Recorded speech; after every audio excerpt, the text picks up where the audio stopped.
Magandang araw po sa ating lahat and welcome back again to my channel. So for today's video ay babahagi ko sa inyo ang mango caramel bar dahil season ngayon ng mangga. Yes, pwede ito sa anumang okasyon at pwede itong pang negosyo. Kaya tara, sundan nyo na ako hanggang dulo.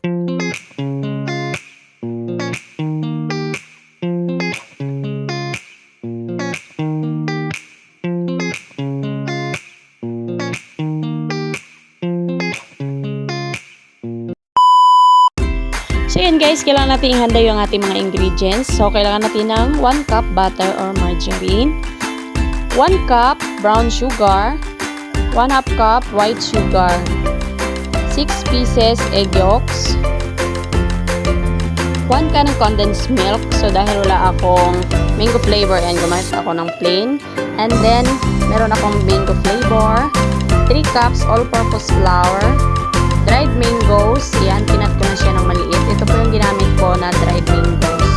Then, sa ating toppings, ito ay diced cashew. So, optional lamang po ito. So, sa ating butter, kailangan po siya yung malambot para mapadali natin siyang i-whisk. So, dahil excited ako dito sa pagluluto ng mango bar. So, ayan, medyo malamig pa ang ating butter. Kung ayaw mong pahirapan yung sarili mo, kailangan mo siyang tunawin na lang para mas mapadali.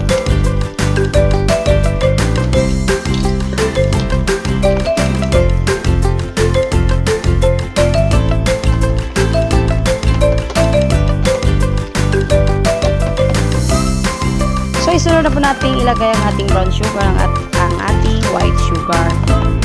So, bahala na kayo mag-adjust sa tamis ng ating mixture. So, kailangan nyo lang halu-haluin mabuti para mag-well combine.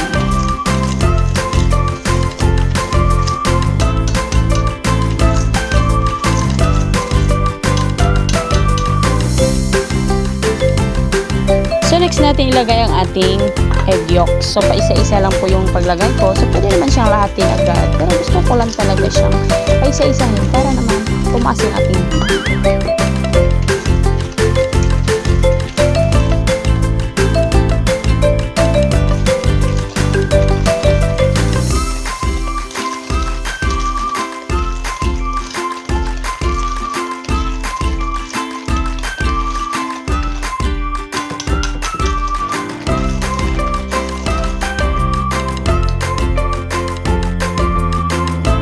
Next natin ilagay ang ating condensed milk.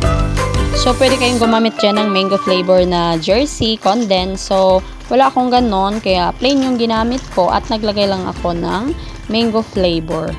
And then, halu-haluin na namang mabuti para mag-well combine.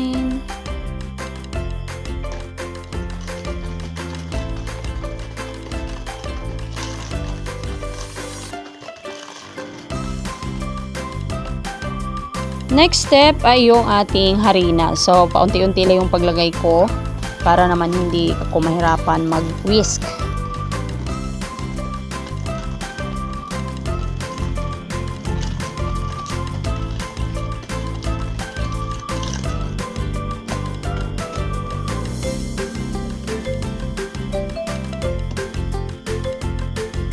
Naglagay din ako ng 1 teaspoon of baking powder and a little bit of salt.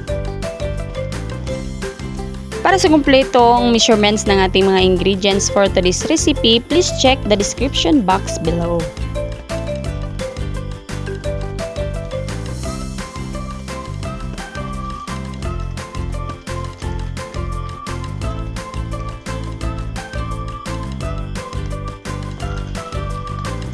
So, ganito lamang po ang magiging texture ng ating mixture. Hindi siya masyadong malambot, hindi siya masyadong watery. Sakto lang, pang brownies type ang ating mixture.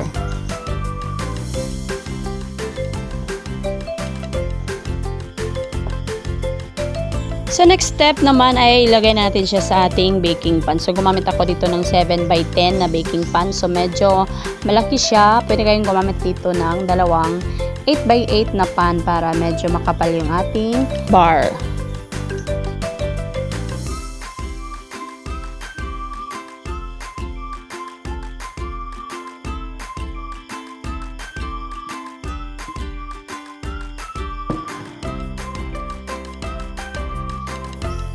So, spread out natin siya sa ating baking pan para pumantay at maglagay din tayo ng kanyang mga toppings.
So ayan, naglagay lang ako ng diced cashew nut sa ating toppings. Pwede kayong gumamit dito ng sliced almonds or any kind na pwede nyong ipang topping sa ating mango caramel bar.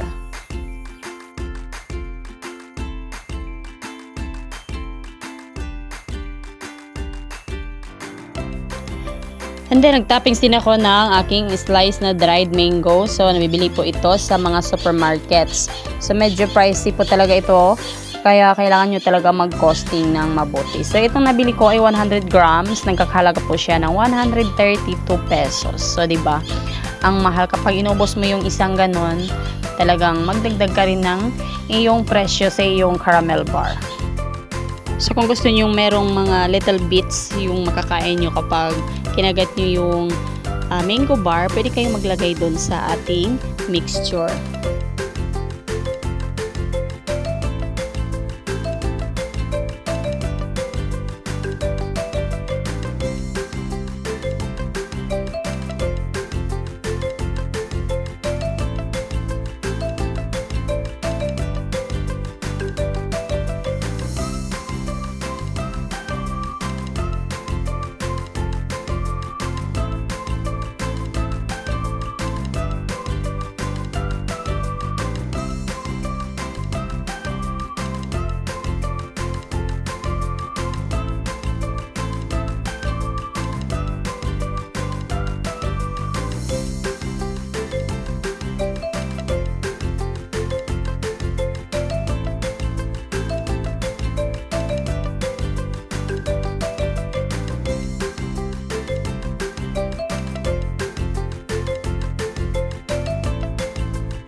At ayan, tapos na tayo maglagay ng mga toppings. So, kailangan natin siyang i-bake within 20 to 30 minutes hanggang maluto po ang ating caramel bar.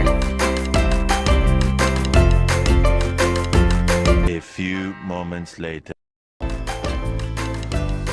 At ayan, luto na nga po ang ating mango caramel bar. Ayan, kung naamoy nyo po ito, talagang napakabango ng ating mango caramel. So, kailangan mo natin siyang palamigin bago natin siya i-cut. So, that's it for today's video, guys. Sana nagustuhan nyo ang ating recipe for today. At huwag pong kalimutan mag-comment, like, and subscribe. And don't forget to click the notification bell para magiging updated kayo sa ating mga bagong videos. So, this is Rocket Terang Inday. I said bye-bye!